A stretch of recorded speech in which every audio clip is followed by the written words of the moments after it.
السلام علیکم. نیئر ویبن ورلڈ سے doctor Shahid Masood views on news کے تازہ ایڈیشن کے ساتھ. موساد دنیا بھر کی انٹیلیجنس ایجنسیز کے مقابلے میں پیچیدہ ترین ادارہ ہے جس کا اصل نام institute for intelligence and special operations ہے، لیکن اسے عموماً موساد یعنی ادارہ یا انسٹیٹیوٹ بالکل اسی انداز میں کہا جاتا ہے جس طرح امریکن CIA خود کو کمپنی کہتی ہے. برطانیہ کی سیکریٹ انٹیلیجنس سروسز یعنی SIS عموماً ملٹری انٹیلیجنس سیکشن 6 کے باعث MI6 اور پھر اپنے اندرونی حلقوں میں پرانے پوسٹ باکس کے باعث باکس 850 اور انٹیلیجنس کمیونٹی میں دا فرم کہلاتی ہیں. اسرائیل کی دیگر دو انٹیلیجنس سروسز میں ملٹری انٹیلیجنس کے لیے امان اور اندرونی معاملات کی نگرانی کے لیے شباک موجود ہے، لیکن اسرائیل کے تمام ادارے اور محکمے موساد کو مدد فراہم کرنے کے یوں پابند ہیں کہ یہ ادارہ ایک ایسے ملک کے لیے کام کرتا ہے جو ہر طرف سے کھلے دشمنوں کی زد میں ہے اور جہاں کا ہر شہری اپنے سر پہ منڈلاتے ہوئے خطرات سے پوری طرح آگاہ ہے. چنانچہ دنیا بھر کے خفیہ اداروں کے اجلاسوں میں جہاں انٹیلیجنس سروسز کے عروج و زوال کے اسباب یا ان کی کارکردگیوں کا جائزہ لیا جاتا ہے، وہاں موساد کی شہرت، فرش شناسی اور مستعدی کو رشک کی نگاہ سے دیکھا جاتا ہے. اور CIA کے ایک تازہ ترین جائزے کے مطابق موساد دنیا کی بہترین خفیہ ایجنسی ہے، دوست جس کی کارکردگی کو سراہتے اور دشمن جس سے کانپتے ہیں. اس تنظیم کا ہر رکن ایک تجربہ کار افسر سے لے کر نوجوان ریکروٹ تک اپنے یہودی ہونے پہ فخر کرتا ہے اور اس عزم سے سرشار ہے کہ وہ اپنے دفاع کو کبھی کمزور نہیں ہونے دیں گے. انہیں یاد دلایا جاتا ہے کہ ناکامی کی صورت انہیں ان کے خاندان اور پوری یہودی نسل کو ایک بار پھر شرمناک ماضی جیسے حالات کا سامنا کرنا پڑ سکتا ہے. اور جیسے کہ میں نے پہلے کہا، موساد میں کام کرتے مرد اور عورتیں دوسرے ملکوں کے خفیہ اداروں سے زیادہ فعال اور مستعد ہوا کرتے ہیں. دسمبر 1949 میں قائم ہونے والا یہ ادارہ ایک طویل عرصے تک سرگوشیوں اور سایوں میں موجود رہا. اسرائیل کے پہلے وزیر اعظم ڈیوڈ بن گورین کے معتمد خاص زیلاسکی کی سفارش پر بنائے گئے اس ادارے کی پہلی سربراہی بھی انہی کو سونپی گئی اور ان کا کوڈ نیم شیلوہ رہا. 2 سال تک وہ اس ادارے کو منظم کرنے اور امن اور شباک کے ساتھ اسے نتھی کر دینے کے بعد موساد کے پہلے ڈائریکٹر جنرل بنے اور اس کے بعد وہ واشنگٹن بطور اسرائیلی سفیر چلے گئے اور اس ادارے کو براہ راست اسرائیلی وزیر اعظم کے ماتحت کر دیا گیا. کیونکہ دوسری جنگ عظیم کے بعد یہودیوں نے دنیا کے نقشے پر اسرائیل کو جگہ دلانے کے لیے جو لڑائیاں لڑیں وہ تمام گہری چالوں کا ہی نتیجہ تھی. اس لیے یہ قدرتی بات تھی کہ نئی ریاست سپائیوکریسی یعنی جاسوسی کا مرکز بن کے ابھری اور وہاں کی سیاسی قیادت کی اکثریت نے حساس اداروں کی تاریکیوں سے ہی جنم لیا. بیشتر صدور اور وزرائے اعظم موساد کے اعلی افسران یا فیلڈ آفیسرز رہے. مثلا موشے دیان نے دوسری جنگ عظیم کے دوران برطانوی حساس اداروں SIS اور SOE میں تربیت حاصل کرنے کے بعد ہگانا انٹیلیجنس یونٹ میں بھرپور کارکردگی کا مظاہرہ کیا تھا اور سابق وزیر اعظم آئزک شمر کئی سال تک یورپ میں موساد کا فیلڈ مین رہا.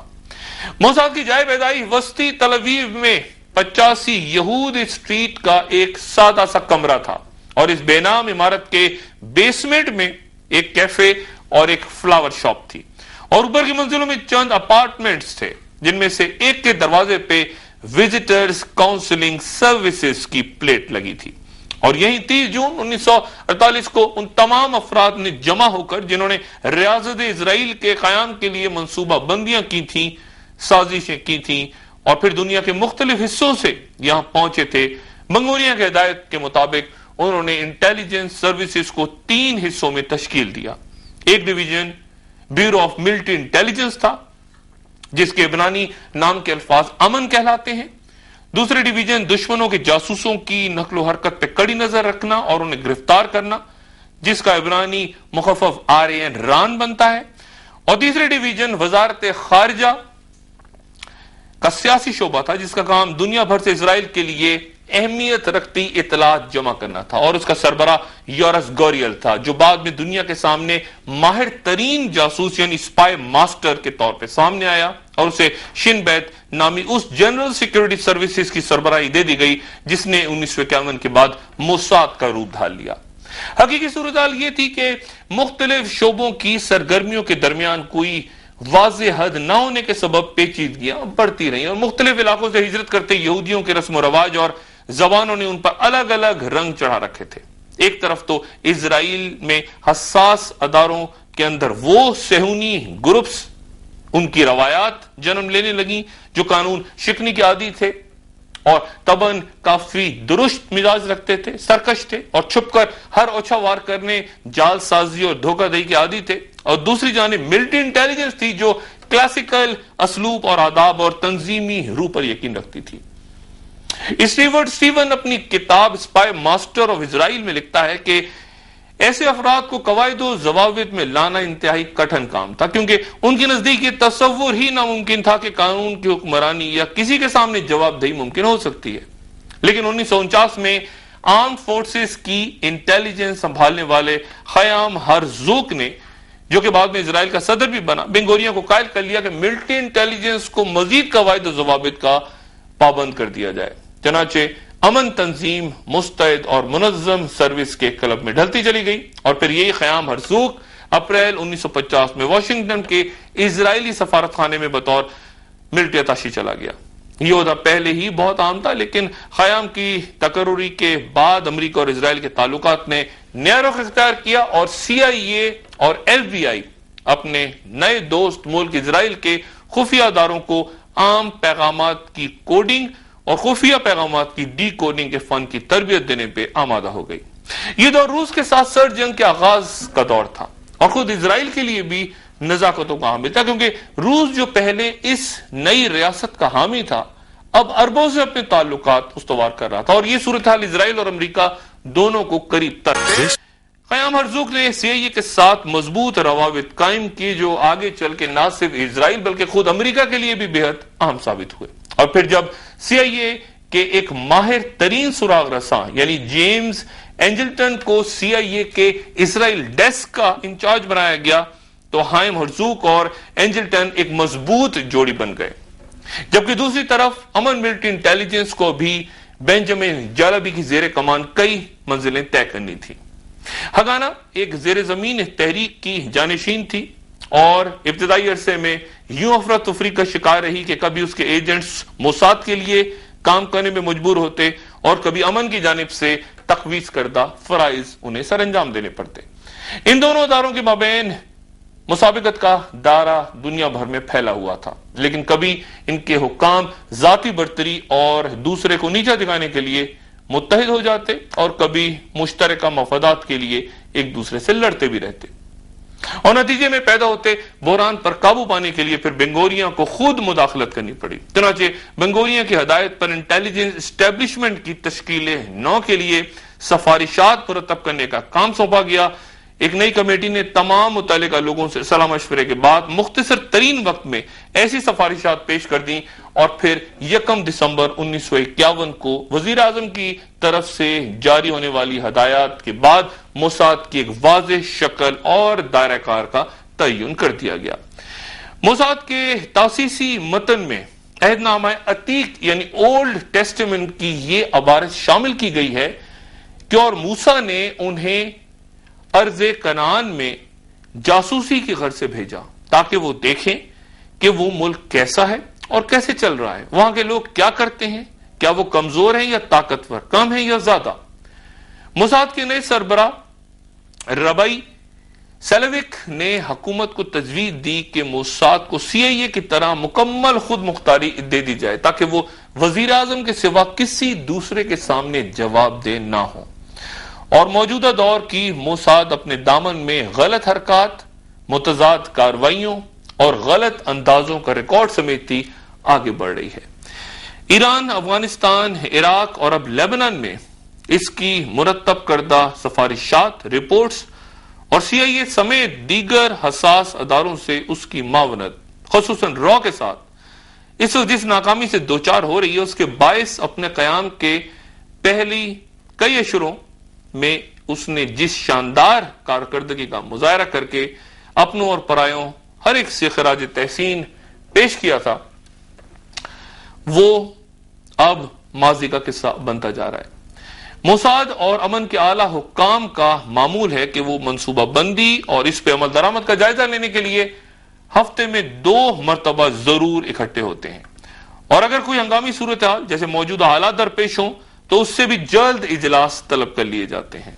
بظاہر یہ کافی مارننگز کہلاتی ہیں، لیکن ان اہم ترین اجلاسوں میں شنبت کا ڈائریکٹر، پولیس کا انسپیکٹر جنرل اور وزارت خارجہ کا ایک سینئر آفیسر ماں اپنے ریسرچ، پولیٹیکل آفیسرز اور پلاننگ کے سربراہ کے طور پہ شریک ہوتا ہے، جبکہ وزیر اعظم کے ایڈوائزرز برائے سیاسی، فوجی اور امور انسداد دہشت گردی کی شرکت بھی لازمی سمجھی جاتی ہے۔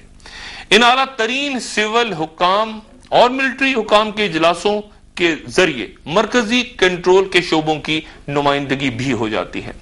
مرکزی کنٹرول کی باڈی مختلف شعبوں کے سربراہان کی کمیٹی ہوتی ہے۔ اس طرح ایک اور کمیٹی جو مختصر الفاظ میں وحدت کہلاتی ہے اور ملک کے اندر اور باہر کے شعبوں کی نگرانی کرتی ہے، اس کے اجلاس انتہائی احتیاط اور رازداری کے ساتھ منعقد کیے جاتے ہیں، اور ہر ڈائریکٹر اپنے شعبے کی کارکردگی کے بارے میں بریفنگ دیتا ہے۔ ان تمام میٹنگز کے شرکاء تھیوری کے مطابق مساوی منصب رکھتے ہیں، لیکن موساد کا نمائندہ کرسی صدارت پہ بیٹھتا ہے، اور چونکہ اسے حسب روایت قبلہ گاہی یا پیتریا کہہ کے مخاطب کیا جاتا ہے، اس سے ظاہر ہوتا ہے کہ اسے اور اس کے ادارے کو دیگر تمام اداروں پر فوقیت حاصل ہے۔ لیکن حالیہ واقعات اس بات کی گواہی بھی دیتے ہیں کہ امن یعنی ملٹری انٹیلیجنس کا ڈائریکٹر بھی موساد کے ہم منصب، اختیارات اور اہمیت کے لحاظ سے فوقیت رکھتا ہے۔ ایک جرمن رسالہ اسٹرن نے ان اجلاسوں کے پراسرار ماحول کا ذکر کرتے ہوئے ایک مرتبہ یہ لکھا تھا کہ 80 کے عشرے میں یہ اجلاس عموماً تل اویو کے غیر معروف آفس بلاک میں منعقد ہوتے تھے۔ اس بلاک میں انشورنس، بزنس سے متعلق افراد اور وکلاء کی آمد و رفت رہا کرتی تھی، اور اس احتیاط اور رازداری کا مقصد یہ دھڑکا تھا کہ ان کی باہمی گفتگو روسی طیاروں کے الیکٹرانک آلات کے ذریعے سن لی جائے گی۔ یہ طیارے بحر روم کے ساحلی علاقوں پر مسلسل منڈلاتے رہتے تھے، اور اسرائیلی انٹیلیجنس حکام کا خیال تھا کہ روسی ان کی گفتگو اور صلاح مشوروں سے ان کے منصوبوں تک پہنچ جائیں گے اور عربوں کو ان سے باخبر کر دیں گے۔ آج بھی موساد CIA کے لینگلی ہیڈ کوارٹرز کی طرح پرشکوہ یا بلند و بالا عمارتوں کو اپنی ضرورت نہیں سمجھتی، اور اس کے سربراہ بھی جینٹل مین کلب کی طرز پر گپ شپ لگاتے کہیں نظر نہیں آتے۔ سمارٹ کپڑوں میں ملبوس افسران کی جنس بھی موساد کی صفوں میں موجود نہیں۔ یہ تنظیم زیادہ دریا دل بھی نہیں، اس لیے جو لوگ یہاں کام کرتے ہیں ان کی تنخواہیں بھی بہت کم ہوا کرتی ہیں، اور ایک متوسط افسر 52 سال کی عمر میں موساد سے ریٹائر ہو جاتا ہے، اور اس کی آخری تنخواہ کا 70% اسے بطور پینشن ملتا ہے۔ لیکن ریٹائرڈ ملازمین کو بحران کے زمانے میں نوجوان جاسوسوں کی مدد کے لیے گھروں سے بلوا لیا جاتا ہے، جیسا کہ اس وقت کیا جا رہا ہے، اور باہر کے افراد اگر موساد کو کوئی اطلاع فراہم کرتے تو ان کی ادائیگی کے لیے مختلف شرح یا ریٹس مقرر ہیں۔ مثلا ایک امریکن یہودی جو پولارڈ نے امریکہ کے اندر ہے کہ جب اسرائیل کے لیے جاسوسی کی تھی تو اسے $2,500 ماہانہ تنخواہ ملتی تھی، لیکن جب وہ جیل چلا گیا تو اسرائیلی حکومت نے نہ صرف یہ کہ اس کا معاوضہ دگنا کر دیا بلکہ اس کے دفاع کے لیے $2,00,000 بھی ادا کیے۔ غاصب صہیونیوں کے خلاف فلسطینیوں کی مزاحمت کے آغاز سے ہی اس تنازع میں جاسوسی کی سرگرمیوں نے اہم کردار ادا کیا ہے۔ جاسوسی کی جنگ جغرافیائی لحاظ سے مقبوضہ فلسطین سے باہر ہر اس جگہ تک پہنچ گئی جہاں فلسطینی جد و جہد تھی۔ ان سرگرمیوں کے نتیجے میں انواع و اقسام کی طولانی کارروائیاں انجام پائیں جو دنیا کے تمام فلسطینیوں کو شامل تھی۔ فلسطینی مزاحمت نے کم وسائل کے باوجود موساد کا ہوا بالکل ختم کر دیا۔ صہیونی اور مغربی ذرائع ابلاغ نے موساد کو ہوا بنا کے پیش کر رکھا تھا کہ اس کے آہنی ہاتھ ارجنٹائن سے افریقہ تک ہر جگہ پہنچ سکتے ہیں۔ اسی دوران جب موساد 60 کے عشرے میں اپنے انتہائی سنہری دور سے گزر رہی تھی، ایک ایسی کارروائی انجام پائی جو ہر نقطۂ نگاہ سے دلیرانہ اور انتہائی حیرت انگیز تھی۔ اس کارروائی نے موساد اور اس کے اتحادی عالمی نیٹ ورک پر کاری وار لگایا۔ مجاہدین نے میونخ اولمپک میں حصہ لینے والے بعض اسرائیلی کھلاڑیوں کا اغوا کر لیا۔ فلسطینی مزاحمت اغوا کاری کے ذریعے مسئلہ فلسطین کو سر فہرست لانا چاہتی تھی۔ اس کارروائی نے موساد کو مبہوت اور خوفزدہ کر دیا اور اس میں صہیونی حکومت کے 11 کھلاڑی مارے گئے۔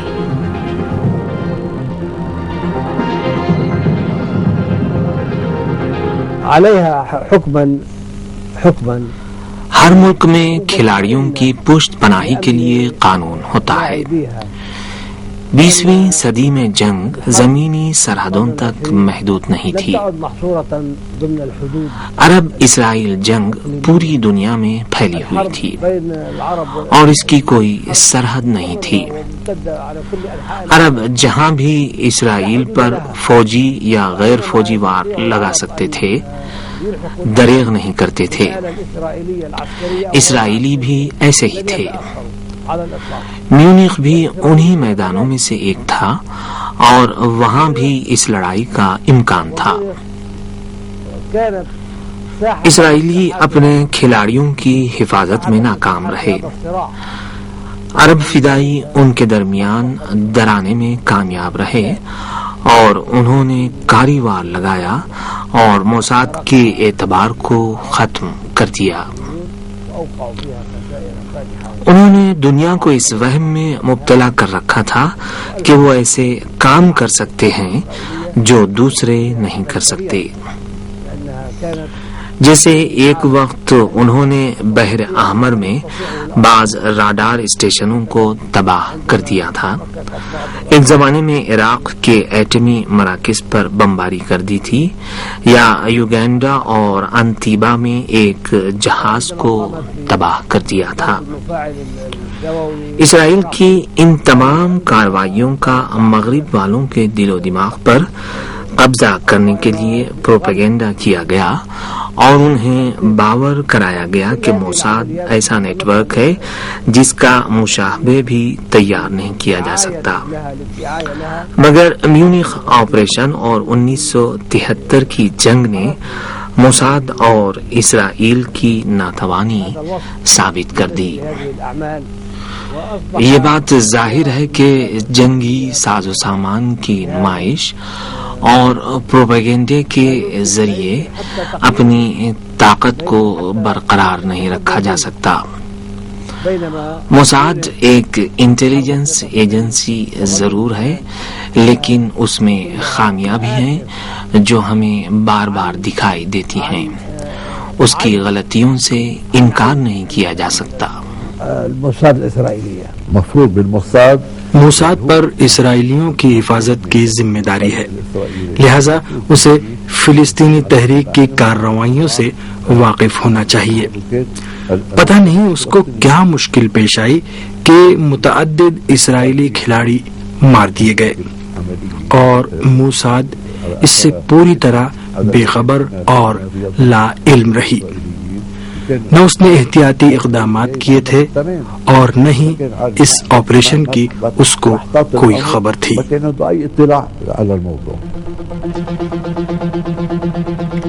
علی حسن سلامہ تحریک فتح کا نوجوان لیڈر تھا۔ موساد ناروے سے بیروت تک 7 سال تک اس کا تعاقب کرتی رہی، مگر ہر بار وہ نکل جاتا تھا اور صہیونی منصوبے خاک میں مل جاتے تھے۔ سلامہ کو قتل کرنا صہیونیوں کا بہت بڑا ہدف تھا۔ وہ اسے قتل کر کے میونخ کی رسوائی کا داغ دھونا چاہتے تھے۔ گولڈا مائر اکثر کہا کرتی تھی کہ سلامہ کا سر لاؤ، مگر صہیونی برسوں تک مختلف منصوبہ بندی کے باوجود اپنے مقصد میں کامیاب نہ ہو سکے۔ مناخیم بیگن کے دور میں موساد نے اپنے مشہور جاسوس ایدیکا ماریا چوملر کو اس کام پر لگایا۔ وہ سلامہ کی سرگرمیوں کی تفصیلات صہیونیوں کو بھیجتا تھا۔ 22 جنوری سن 1979 کو علی حسن سلامہ بیروت میں کار ڈرائیونگ کے دوران شہید کر دیا گیا۔ ایک فاکس ویگن اس کے راستے میں حائل ہوئی جس میں بم نصب تھا اور اس کار بم کے دھماکے میں وہ مارا گیا۔ سن 1973 کے موسم گرما میں موساد کے ایجنٹوں نے ناروے میں سلامہ کو قتل کرنا چاہا تھا مگر انہیں ناکامی ہوئی تھی۔ انہوں نے سلامہ کے بجائے مراکش کے ایک مزدور کو قتل کر دیا تھا، جس کے بعد موساد کے 6 ایجنٹ گرفتار ہوئے اور ان پر مقدمہ چلا۔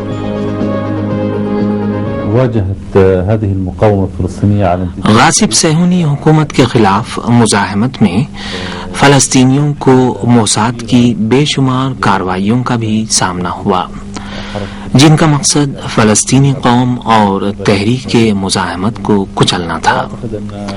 موساد نے فلسطین پر قبضے کے آغاز یا اپنی تشکیل کے بعد سے فلسطینی مجاہدین پر بے شمار حملے کیے ہیں۔ اس دوران خاص طور پر 70 کے عشرے میں مجاہد فلسطینی تنظیموں اور موساد کے درمیان سخت مقابلہ رہا۔ دونوں طرف سے انسرجنسی اور کاؤنٹر انسرجنسی کی کارروائیاں بھی انجام پائیں۔ اس لڑائی میں موساد کی شکست سب پر عیاں رہی ہے۔ اسے اپنے اہداف تک پہنچنے میں کامیابی نہیں ملی۔ 1982 سے قبل فلسطینی مجاہدین کی اہم شخصیات کو نشانہ بنانے کے لیے موساد نے بہت زیادہ کارروائیاں انجام دیں۔ اس لڑائی کو شروع ہوئے ایک طویل عرصہ گزر چکا ہے، مگر جنگ اب بھی جاری ہے۔ فلسطین سے باہر بھی فلسطینی مجاہدین کی موساد اور اسرائیل کی ایک اور خفیہ سروس شین بیت سے لڑائی جاری ہے۔ صہیونی خفیہ اداروں نے فلسطینی مزاحمت کو کچلنے اور اس پر قابو پانے کے لیے بے شمار دہشت گردانہ کارروائیاں انجام دی ہیں۔ ان کارروائیوں میں اسرائیلی ایجنٹوں کو مسلسل شکست ہوئی ہے اور بعض اوقات انہوں نے خود بھی اپنی شکست کا اعتراف کیا ہے۔ موساد نے فلسطینی عوام کی مزاحمتی کارروائیوں کو کچلنے اور مجاہدین کو ختم کرنے کے لیے جو منصوبے تیار کیے ان میں سے اکثر میں شکست کا سامنا کرنا پڑا۔ یہ ناکامیاں اس کا ثبوت ہیں کہ موساد اور شین بیت کا فلسطینی عوام پر غلبہ حاصل کرنے کا مقصد پورا نہیں ہو سکتا۔ موساد اور شین بیت کے ایجنٹوں کے ہاتھوں بہت سے فلسطینی شہید ہوئے، مگر ان شہداء نے فلسطینی قوم کو مزاحمت اور استقامت جاری رکھنے کا عزم دیا۔ غاصب صہیونی فلسطینی مزاحمت کی اہم سیاسی شخصیات اور مجاہد کمانڈروں کو قتل کر کے فلسطینیوں کا جذبہ مزاحمت ختم کرنا چاہتے تھے، جس میں انہیں ناکامی ہوئی۔ موساد اور صہیونی حکومت کی دیگر جاسوسی تنظیموں کو بہت زیادہ شکست کا سامنا کرنا پڑا۔ فلسطینی تنظیموں کے متعدد سیاسی رہنما قتل ہوئے، جیسے شہید ابو جہاد اور ڈاکٹر فتحی شقاقی۔ خالد مشعل کو بھی عمان میں قتل کرنے کی کوشش کی گئی۔ یہ تمام کارروائیاں کامیاب یا ناکام غاصب صہیونیوں نے انجام دی۔ البتہ کامیابی ان کے اپنے نقطۂ نگاہ سے، وہ تحریک مزاحمت کے رہنماؤں کو قتل کرنے میں کامیاب ہو جاتے تھے، مگر اس قتل کے مقصد میں ہرگز کامیاب نہ ہو سکے، کیونکہ شہادت بہادر قوم کا ورثہ ہے، اور فلسطینی قوم ایسی بہادر قوم ہے جو اپنی سرزمین کو آزاد کیے بغیر چین سے نہیں بیٹھے گی۔ سن 1967 سے سن 1987 تک کہ جب غرب اردن پر قبضہ رہا، امن و استحکام رہا، یہاں تک کہ اچانک انتفاضہ تحریک انجام پائی۔ یہ بہت بڑا واقعہ تھا۔ اسرائیل مبہوت رہ گیا۔ انتفاضہ تحریک کیسے وجود میں آئی؟ 10 سال کے بچے جو قبضہ ہونے کے بعد پیدا ہوئے، انہوں نے یہ کارنامہ کیسے کیا؟ 6 سال تک تحریک انتفاضہ چلی، سن 1987 سے سن 1993 تک، اور اسرائیل اس مزاحمت پر قابو نہ پا سکا۔ موساد کا کردار کیا تھا؟ وہ پوری طرح بے خبر تھے۔ وہ انڈر گراؤنڈ ہوائی جہازوں، ظاہری چیزوں اور مقامی حکام اور عہدیداروں سے واقف تھے، مگر یہ بات کہ پوری قوم غاصب کے خلاف اٹھ کھڑی ہو اور انتفاضہ میں بچے بھی شریک ہوں، حیرت انگیز تھی۔ اس انتفاضہ نے بجلی کی طرح اسرائیل پر سیدھا وار کیا۔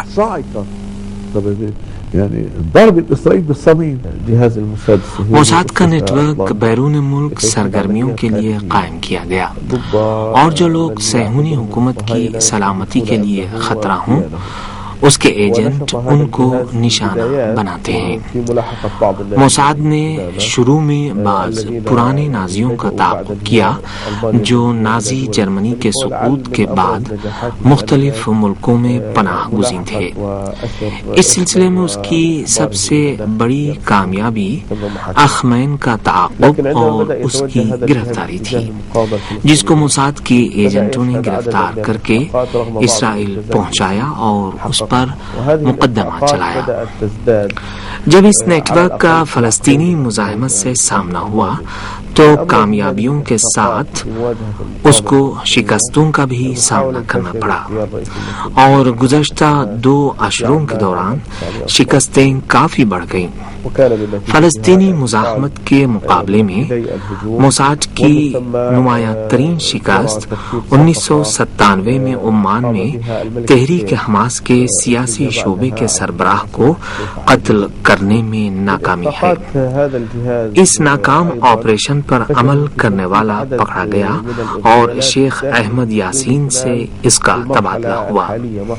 اس نیٹ ورک کی دوسری شکستوں میں انتفاضہ مسجد الاقصی کے اس مرحلے میں فلسطین کے اندر بعض فلسطینی رہنماؤں کو قتل کرنے کے لیے اس کی کارروائیاں ہیں، جن میں موساد کے کارندے جن لوگوں کو قتل کرنا چاہتے تھے وہ بچ گئے اور ان کی جگہ دوسرے لوگ مارے گئے۔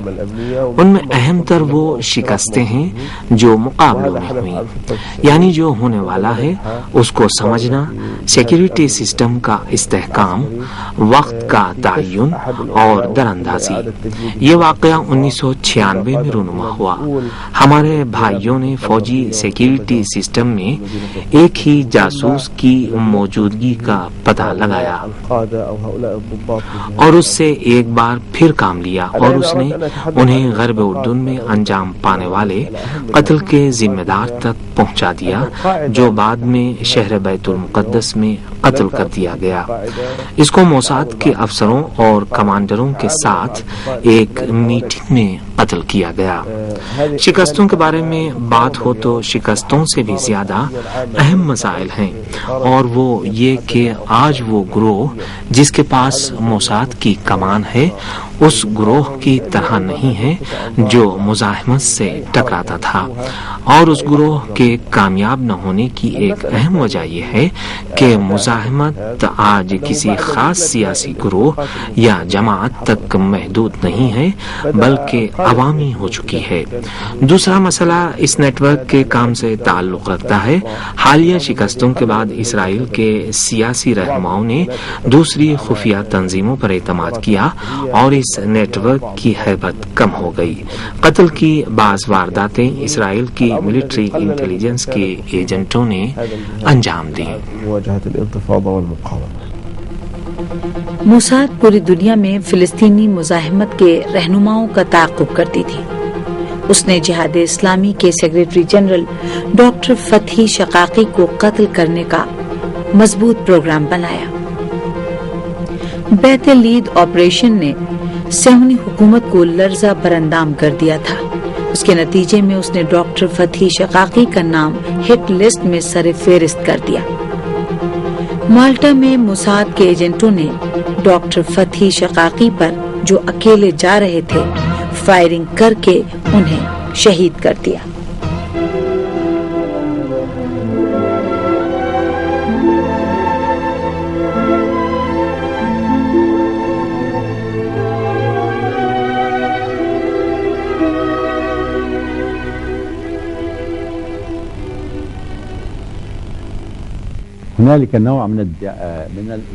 موساد کی تشہیراتی روش کی ایک مثال پیش کروں. سن 1968 میں آپریشن میراج انجام پایا. یہ آپریشن 1 سال سے لبنان میں انجام پا رہا تھا. مجھے کوئی اطلاع دینے کے بجائے انہوں نے ایک اور افسر سے رابطہ قائم کیا تھا کہ ہوائی جہاز کو ہائی جیک کر لے. 1 سال تک کسی کو اس کی خبر نہیں تھی. 1 سال کے بعد مجھ سے رابطہ قائم کیا اور میں نے اس کا انکشاف کیا اور اپنے افسروں سے بات کی. ہم نے بہت بڑی کامیابی حاصل کی تھی. یورپ میں موساد کے بارے میں متعدد کتابیں شائع ہوئی ہیں، جیسے موساد، جاسوسی اور تلابیب کی آنکھ.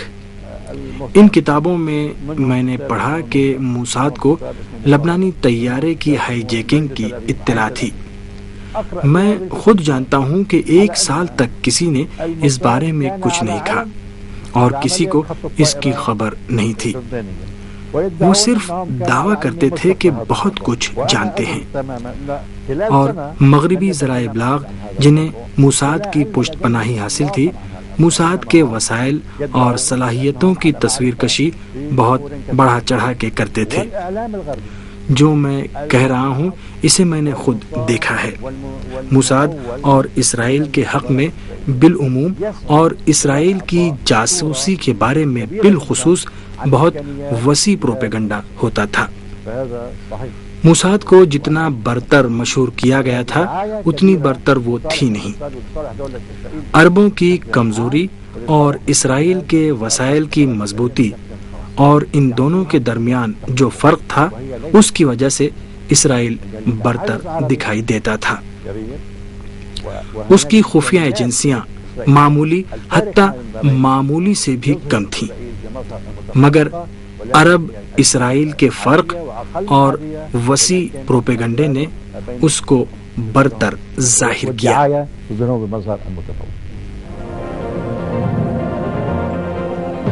جب موساد نے مردخائے وانونو کا اغوا کیا تاکہ اس کو اسرائیل کی ایٹمی اطلاعات فروخت کرنے اور خیانت کی سزا دے تو اپنے مخصوص سسٹم سے متعلق ایک اور خیانت نہ روک سکی.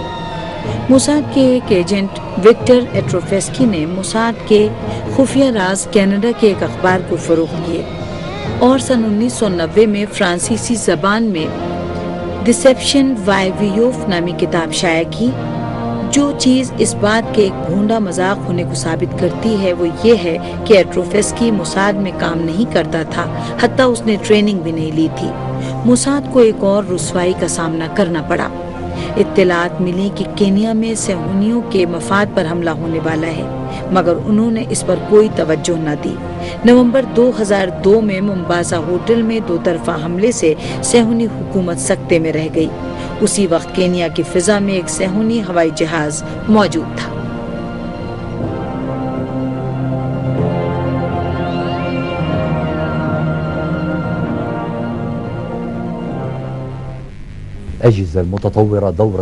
ترقی یافتہ نظاموں کا کردار بڑا اور فعال ہوتا ہے، اس سے انکار نہیں کیا جا سکتا، مگر ہمیشہ ایک انسان کا وجود ضروری ہوتا ہے جو سیٹلائٹ اور بیلون جیسے جاسوسی کے وسائل سے زیادہ دقیق اطلاعات جمع کر سکے.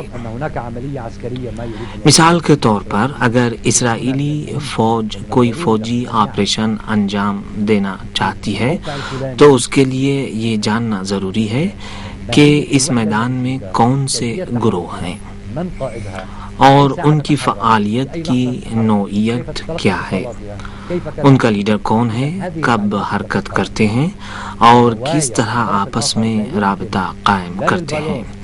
یہ دقیق معلومات اور حریف کا طرز فکر سیٹلائٹ اور بیلون سے نہیں معلوم ہو سکتا. ان وسائل کی پیش رفت اور ان کی اہمیت کے باوجود اہم کردار انسانی جاسوسی کا ہی ہوتا ہے، کیونکہ انسان سیٹلائٹ سے زیادہ دقیق معلومات حاصل کر سکتا ہے۔ سیٹلائٹ زمین پر گروہوں کی سرگرمیوں اور حرکت کی نوعیت ظاہر کر سکتا ہے، مگر کسی کا طرز فکر نہیں بتا سکتا۔ یہ کام صرف انسان ہی دستاویزات کی چوری یا اطلاعات کے ذریعے کر سکتا ہے۔ اسرائیلی فوج اور عرب فوج کے درمیان روایتی جنگ عرب دنیا کے مفاد میں نہیں ہے۔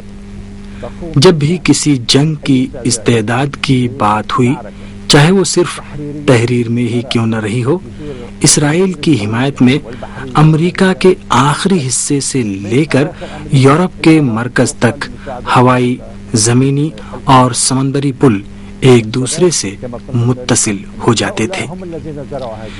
اس کی وجہ، جیسا کہ میں نے اس سے پہلے کہا، یہ تھی کہ یہ حکومت خود انہوں نے قائم کی تھی اور اب اس کی حفاظت کرنا چاہتے تھے۔ جب بھی اسرائیل اور عرب ملکوں کے درمیان لڑائی ہوئی ہے، یہ لڑائی بڑھ کر عربوں سے امریکہ، برطانیہ اور فرانس کی لڑائی بن گئی۔ سن 1956 میں مصر پر 3 طرف سے جو حملہ ہوا، اس کو فراموش نہیں کیا جا سکتا۔ اسرائیل، فرانس اور برطانیہ نے یہ حملہ کیا تھا۔ بنابراین اسرائیل سے روایتی اور کلاسیکی جنگ بہت دشوار ہے۔ اسرائیل اور عربوں کے وسائل میں بہت فرق ہے۔ اس کی متعدد وجوہات ہیں۔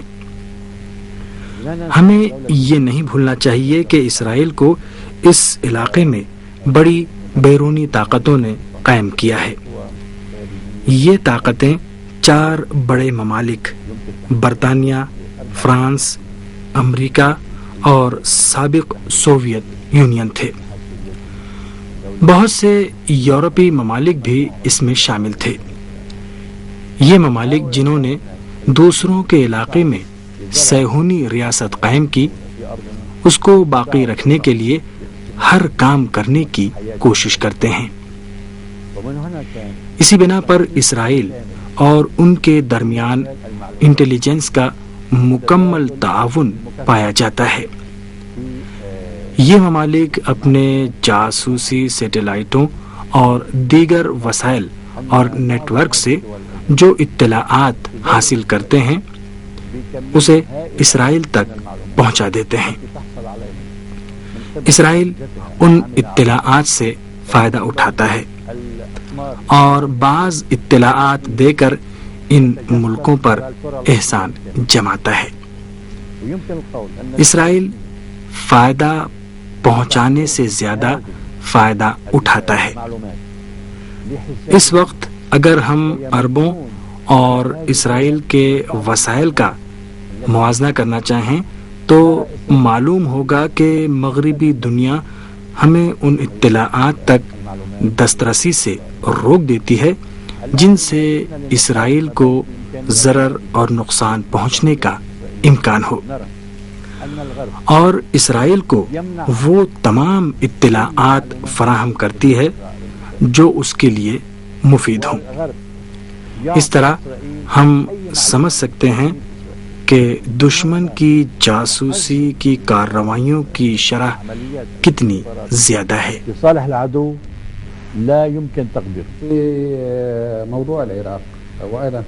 اس وقت عراق میں جو کچھ ہو رہا ہے اس میں موساد اور CIA کی کارروائیوں میں فرق نہیں ہے۔ حکومت امریکہ صہیونی حکومت کے زیر نظر ہے۔ اسرائیل اور امریکہ میں ایسے لوگ بھی ہیں جو بش کو صہیونی حکومت کا نوکر سمجھتے ہیں۔ ایک انتہا پسند جماعت کہتی تھی کہ CIA میں ہر قسم کا سیاسی اور جاسوسی نفوذ موساد میں نفوذ کے مترادف ہے۔ عراق کے بارے میں موساد اور CIA کے درمیان مکمل ہم آہنگی ہے۔ اخباروں نے بار بار لکھا ہے کہ موساد کے ایجنٹ اور اسرائیل کی اسپیشل سروس کے کارندے جنوبی عراق میں داخل ہو گئے ہیں اور انہوں نے مستقل اور متحرک مراکز قائم کر رکھے ہیں اور اس علاقے میں جاسوسی اور قتل کی کارروائیوں میں مصروف ہیں۔ امریکہ کے مخالف شیعوں کا انہوں نے پتہ لگایا۔ یہ لوگ صدام اور امریکی جنگ کے مخالف تھے اور عراق کے اتحاد اور عراقی قومیت پر یقین رکھتے تھے۔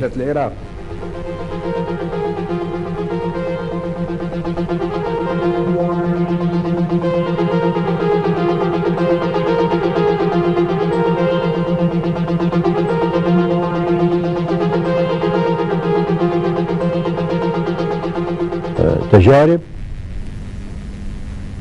متجددہ۔ ایران کے مبارک انقلاب نے ان اداروں اور ایران کی خفیہ تنظیم ساواک پر کامیابی حاصل کی اور موساد اور ساواک کا تعاون ختم کر دیا، اور یہ امر ایران میں دراندازی کے لیے نیا تجربہ وجود میں لایا۔ ان امور کو کوئی ختم نہیں کر سکتا، یہ باتیں ہمیشہ رہتی ہیں۔ انٹیلیجنس سسٹم کا کام ہی نفوذ ہے۔ جس دن کسی انٹیلیجنس سسٹم نے دراندازی کا کام ترک کر دیا، اس دن وہ ختم ہو جائے گا۔ ہمیشہ محتاط رہنا چاہیے۔ ایران کی فضا اسرائیلی جاسوسوں کی دراندازی کے لیے اچھی فضا ہے، کیونکہ ایران اس کے لیے خطرہ ہے۔ ایران نے اسرائیل کے لیے باخبر، قومی اور اسلامی تفکر کے نقطہ نگاہ سے سب سے بڑا خطرہ پیدا کیا ہے۔ اسرائیل جانے والا ہر اسرائیلی اور یہودی عبرانی ریاست کے لیے اطلاعات کا منبع ہو سکتا ہے۔ وہ زبان جانتا ہے، معاشرے، شہروں اور جگہوں کو پہچانتا ہے۔ نتیجے کے طور پر اس میدان میں اسرائیلیوں کے وسائل و ذرائع لامحدود ہیں۔ دوسری طرف ہم دیکھتے ہیں کہ ماضی میں عرب ملکوں میں بیرونی طاقتیں سیکھنے سے روکا جاتا تھا، جبکہ زبان سے واقفیت دشمن کے اندر دراندازی کے لیے ضروری ہے۔ دشمن کو سمجھنے کے لیے اس کی زبان سے واقفیت ضروری ہے۔ آج کے دور میں انٹیلیجنس کے سسٹم اور نیٹ ورک کی معلومات کا سب سے بڑا منبع ذرائع ابلاغ ہیں۔ ہم جو کچھ اخبارات میں پڑھتے ہیں، ٹیلی ویژن پر دیکھتے ہیں اور ریڈیو پر سنتے ہیں، یہ سب جاسوسی کے نیٹ ورک کے لیے معلومات کا ذخیرہ ہیں۔ بنابراً اگر ہم زبان سے واقف نہ ہوں تو اطلاعات کے عظیم منابع سے محروم رہیں گے۔ عرب اگر اسرائیل کی سیکیورٹی میں نفوذ اور دراندازی چاہتے ہیں تو انہیں عبرانی زبان سیکھنی ہوگی۔ افسروں، طلبہ، حتیٰ اسکولی طلبہ کو بھی عبرانی زبان سیکھنی چاہیے تاکہ دشمن کو پہچان سکیں۔ زبان دشمن کو پہچاننے کا اہم ترین وسیلہ ہے۔ دشمن کے اعلیٰ وسائل کے پیش نظر اس کے اندر دراندازی کیسے ممکن ہے؟ اول ایمان اور دوسرے معلومات و اطلاعات کے ذریعے۔ ڈاکٹر فتحی شقاقی کو قتل کرنے کے لیے صہیونی حکومت نے انٹیلیجنس کا کام بہت اعلیٰ سطح پر انجام دیا۔ اس مشن پر اس نے کافی وسائل لگا دیے۔ فوج اور خفیہ ایجنسی کے بہت سے افراد نے اس مشن پر کام کیا، جو اس نیٹ ورک کی طاقت کا نہیں بلکہ ناکامی کا ثبوت ہے۔ بہت سے لوگوں اور وسیع وسائل کو ایک شخص کے قتل پر لگا دیا جو لیبیا سے مالٹا گیا تھا۔ یہ اس سسٹم کی کمزوری کا ثبوت ہے کہ تحریک مزاحمت کی ایک شخصیت کے قتل پر فوج اور خفیہ ایجنسی کے اتنے افراد لگا دیے گئے۔ دوسرا نقطہ یہ ہے کہ صہیونی حکومت اور اسرائیلیوں کے پیش نظر شہید ڈاکٹر فتحی شقاقی کے قتل کا مقصد جہاد اسلامی کے عزم و ارادے کو ختم کر دینا تھا۔ وہ سمجھتے تھے کہ ڈاکٹر فتحی شقاقی کے نہ ہونے سے جہاد اسلامی کی بنیاد اور سرگرمیاں کمزور پڑ جائیں گی۔ ڈاکٹر شقاقی کی شہادت سے پہلے انجام پانے والی کارروائیوں، خاص طور پر بیت لیت کی دو طرفہ کارروائیوں نے صہیونی حکومت کے فوجی ڈھانچے اور اس کی انٹیلیجنس کی ہیبت کو بہت زیادہ متاثر کیا۔ اس قتل کے ذریعے صہیونی حکومت مجاہدین کے ارادے کو متزلزل کرنا چاہتی تھی، جہاد اسلامی کی سرگرمیاں روک دینا چاہتی تھی۔ وہ سمجھ رہی تھی کہ ڈاکٹر فتحی شقاقی کے قتل سے اس تحریک پر برا اثر پڑے گا اور اس کی سرگرمیاں کم ہو جائیں گی۔ میں سمجھتا ہوں کہ صہیونی حکومت فلسطینی قوم کے مزاج کو نہ سمجھ سکی۔ وہ فلسطینی اور عرب قوم کی خصوصیات سے واقف نہیں ہے۔ اقوام بالخصوص جس قوم کی سرزمین پر قبضہ ہوا ہو، اس کی تحریک اور جد و جہد کسی ایک شخص پر منحصر نہیں ہوتی۔ شہید ڈاکٹر فتحی شقاقی کا کردار بہت اہم تھا۔ وہ اس تحریک کے بانی تھے، اس لیے صہیونیوں کا خیال تھا کہ ان کے قتل سے تحریک متاثر ہوگی، مگر اس کے برخلاف ہوا۔ شہید فتحی شقاقی کے قتل سے جہاد اسلامی کی سرگرمیاں بڑھ گئیں اور اس کو دوام حاصل ہوا۔ ڈاکٹر فتحی شقاقی کے قتل کے بعد تحریک جہاد اسلامی کی کارروائیوں کی تعداد اور استحکام میں اضافہ ہوا۔ شہید کے خون نے فلسطینی قوم کو نیا جذبہ دیا، جہاد اسلامی کے اراکین کا جوش و ولولہ بڑھا دیا اور ان کے جذبہ مزاحمت کو قوی تر کر دیا، جبکہ صہیونی حکومت ڈاکٹر فتحی شقاقی کے قتل سے فلسطینی قوم کی مزاحمت اور جہاد اسلامی کی سرگرمیوں کو روک دینا چاہتی تھی۔ دوسرا نقطہ یہ ہے کہ ایک شخص کا قتل جو مالٹا میں تنہا تھا، موساد کی طاقت کا ثبوت نہیں ہے۔ اس آپریشن میں اس کی ناکامی ظاہر ہوتی ہے۔ موساد نے اس آپریشن میں ثابت کر دیا کہ اس کے وسائل اور طاقت کا مقابلہ فلسطینی مزاحمت کے ارادے سے ہے، اور فلسطینی مزاحمت اور شہیدوں کی پیروی کرنے والوں کا ارادہ قابض افواج کی طاقت اور وسائل سے زیادہ مستحکم اور محکم ہوتا ہے۔ چنانچہ ہم سب نے یہ بات دیکھی ہے۔ صہیونی حکومت فلسطین کی عرب آبادی کے اندر دراندازی اور عرب آبادی کا تناسب ختم کرنے کی فکر میں رہتی تھی۔ وہ کمزور لوگوں کو خرید لیا کرتی تھی۔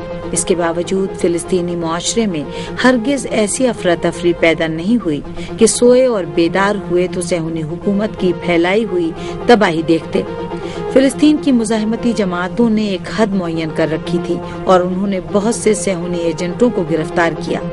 فلسطین میں صہیونی ایجنٹوں کا کام مزاحمتی گروہوں کے اراکین کے بارے میں اطلاعات صہیونی حکومت کو فراہم کرنا تھا، اور صہیونی حکومت نے بہت سے فلسطینی مجاہدین کو اس طریقے سے قتل کروایا تھا۔ بعض ایجنٹوں کو مخصوص کارروائیوں کی ذمہ داری سونپی جاتی تھی اور بعض کو تحریک انتفاضہ میں شرکت کرنے والوں کا حوصلہ پست کرنا ہوتا تھا۔ ایک ایجنٹ گرفتار ہوا، اس کا کام صرف یہ تھا کہ افواہیں گڑھے اور پھیلائے۔ یہ کام فلسطینیوں میں خوف و ہراس کا باعث ہو سکتا تھا۔ کہا جاتا تھا کہ حماس اور قومی محاذ کے درمیان اختلاف ہے یا فتح اور جہاد کے درمیان اختلاف ہے۔ تقریباً 3 دن بعد معلوم ہوتا تھا کہ یہ افواہ ہے، مگر ایک طرح کا آشوب پیدا ہو جاتا تھا۔ پہلی تحریک انتفاضہ کے زمانے میں صہیونی حکومت کی خفیہ سروس کی سرگرمیوں میں ایک اہم بات مجاہدین پر توجہ دینا اور ان کا تعاقب کرنا تھا۔ ان کا کام ان افراد کی گرفتاری پر مرکوز ہوتا تھا، اور یہ کام مزاحمت کی صحیح اطلاعات حاصل کرنا ہوتا تھا۔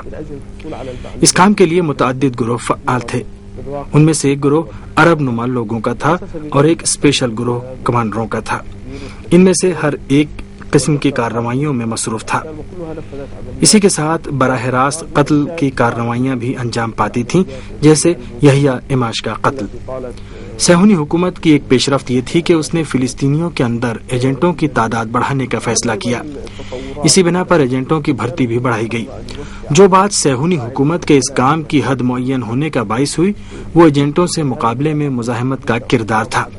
ہم یہ کہہ سکتے ہیں کہ جنگ میں دشمن کے ایجنٹوں کی تعداد جتنی بڑھتی تھی، اتنی ہی انہیں ختم کرنے کے لیے تحریک مزاحمت کی جدوجہد بھی بڑھتی تھی، اور آخری فتح ہمیشہ مزاحمت کی ہوتی تھی۔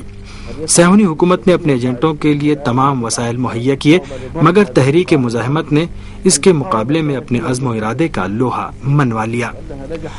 فلسطینی تحریک مزاحمت نے پہلی بار ایجنٹوں کے تائب ہونے کے پروجیکٹ پر کام کیا۔ جو ایجنٹ جاسوسی کا اعتراف کر لیتے تھے، انہیں توبہ کرنے اور اپنے کام کی تلافی کا موقع دیا جاتا تھا۔ غاصب صہیونیوں کے مقابلے میں یہ طریقہ بہت کارگر ثابت ہوا۔ پہلی تحریک انتفاضہ کے دوران فلسطینی مجاہدین کی اس کامیابی نے صہیونی خفیہ سروس کی سرگرمیوں کو بہت زیادہ متاثر کیا۔ پھر اوسلو معاہدے کے زمانے میں موساد کو خود کو از سر نو منظم کرنے کا موقع مل گیا۔ پہلی انتفاضہ تحریک کے بارے میں جس بات پر توجہ ضروری ہے وہ یہ ہے کہ غاصبانہ قبضہ بہت سی قومی فلسطینی شخصیات کی دوری کا باعث ہوا، اور بعض کو صہیونی حکومت اپنا ایجنٹ بنا کے فلسطینیوں کے درمیان بھیجتی تھی۔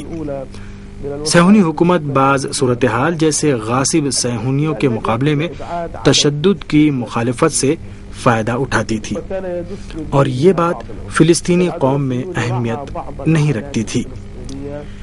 انتفاضہ کے وجود میں آنے اور اس کی پیش رفت سے تحقیقی مراکز میں فلسطینیوں اور غاصب صہیونیوں کے ایک ساتھ مل کر رہنے اور ٹکراؤ اور تشدد کی روک تھام کی بات ہوئی۔ ان میں سے بعض کا فلسطینیوں نے محاصرہ کر لیا اور وہ ختم ہو گئے، اور بعض اپنی بات پر مصر تھے، یہاں تک کہ فلسطینی حکومت آئی جس نے ان کی حمایت کی اور اپنے اس کام سے انہیں قانونی حیثیت دے دی، اگرچہ ان افراد پر صہیونیوں اور صہیونی حکومت کی خفیہ سروس سے براہ راست رابطہ رکھنے کا الزام تھا۔ قومی تحریک آزادی فلسطین کے دفتر پر صہیونی حکومت کے فوجی طیاروں کی بمباری میں تحریک کے سربراہ ابو علی مصطفیٰ کی شہادت کے بعد تحریک مزاحمت نے جوابی کارروائی کا منصوبہ تیار کیا۔ صہیونی حکومت کے ہاتھوں فلسطینی رہنماؤں اور اہم فلسطینی شخصیات کے قتل میں اضافہ ہو چکا تھا۔ تحریک مزاحمت نے صہیونی حکومت کے اندر وحشت پھیلا کر ابو علی مصطفیٰ کے قتل کا بدلہ لینا چاہا۔ فلسطینی مجاہدین نے صہیونی حکومت کے وزیر سیاحت رہبہان ضعیفی کو قتل کر دیا۔ یہ بہت پیچیدہ آپریشن تھا، مگر مجاہدین نے ہوٹل میں ضعیفی کے کمرے میں داخل ہو کر اسے قتل کر دیا۔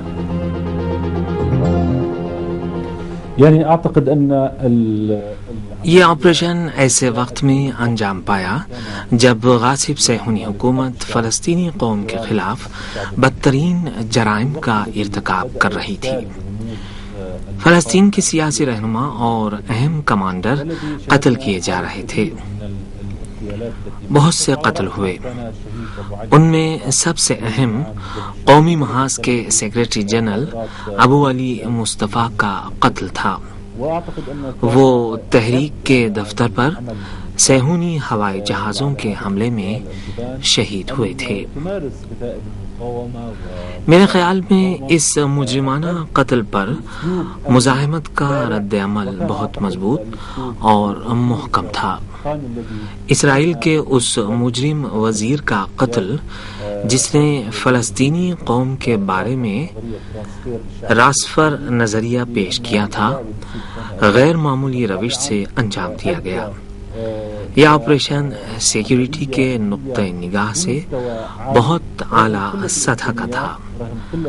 اگرچہ فلسطینی مزاحمت کے پاس وسائل بہت کم تھے، مگر مجاہدین اس ہوٹل میں داخل ہو گئے جس میں وہ ٹھہرا ہوا تھا اور اس کو قتل کر دیا۔ میرے خیال میں صہیونی حکومت کی مجرمانہ اور وحشتناک روشوں کے مقابلے میں یہ رد عمل بہت اچھا تھا۔ یہ اس بات کا ثبوت تھا کہ کم وسائل کے باوجود فلسطینی قوم کی طاقت اور قدرت عمل کتنی تھی۔ اس واقعے نے غاصب صہیونیوں کے مقابلے میں فلسطینی قوم اور مجاہدین کی طاقت ظاہر کر دی اور دنیا کو یہ بتا دیا کہ جو قوم اپنے ایمان پر بھروسہ کرتی ہے وہ کسی سے نہیں ڈرتی۔ موساد کو نمایاں شکست ہو رہی تھی۔ خود انہوں نے اعتراف کیا کہ ان شکستوں نے موساد کی نفوذ اور دراندازی کی طاقت اور صہیونی حکومت کے فوجی اور سیاسی اداروں کی ہیبت کم کر دی۔ اسرائیلی اخبارات موساد کے زیر نظر تھے اور وہ آج اعلانیہ طور پر لوگوں کی بھرتی کے لیے اشتہار شائع کر رہے ہیں۔ وہ ایجنٹوں کو بھرتی نہیں کر پائے تھے، اس لیے اب اشتہار دیا کہ ہمارے پاس آ کر کام کرو۔ جو لوگ رضاکارانہ طور پر خود سے یہ کام کریں، خود ہی رقم بھی دیں اور کام بھی کریں، ان میں اور جو لوگ اس طرح بھرتی ہوں ان میں بہت فرق ہے۔ یہ انٹیلیجنس فوجی اور شہادتی کارروائی کے لیے رضاکارانہ طور پر آتا ہے، اور وہ سسٹم کہتا ہے کہ ہم بہت اچھے پیسے دے کے دماغ خریدتے ہیں۔ جو چیز خریدی جا سکتی ہے وہ قابل فروخت بھی ہوتی ہے، لیکن جو رضاکار ہو دنیا میں اس کے جیسی کوئی طاقت نہیں ہوگی۔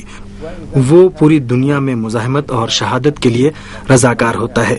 جو سسٹم بڑی رقومات سے افراد کی خریداری کرتا ہے، اس نے موساد میں دراندازی کو آسان بنا دیا۔ فلسطینی مزاحمت کی کارروائیوں اور سفارتکاروں کے اغوا کے خوف سے یورپ، امریکہ، جنوبی امریکہ اور مشرق بعید میں صہیونی حکومت کے سفارت خانوں کی سیکیورٹی سخت تر کر دی گئی۔ صہیونی حکومت کے سفارت خانوں اور قونصل خانوں میں داخل ہونے کے لیے بلٹ پروف دروازوں، مسلح نگہبانوں اور ویڈیو کیمروں سے گزرنا پڑتا ہے۔ بعض صہیونی سفیر مسلح محافظین کے بغیر نہیں نکلتے۔ سن 1968 سے صہیونیوں کو معلوم ہے کہ فلسطینی مزاحمتی تنظیمیں بڑی کارروائیاں انجام دینے کی کوششوں میں ہیں۔ سن 1970 میں استنبول میں فدائیوں نے صہیونی قونصل جنرل افرائیل ایدم کو اغوا کر کے قتل کر دیا۔ سن 1982 میں پیرس میں صہیونی ڈپلومیٹ بارسیا ناتو قتل کر دیا گیا۔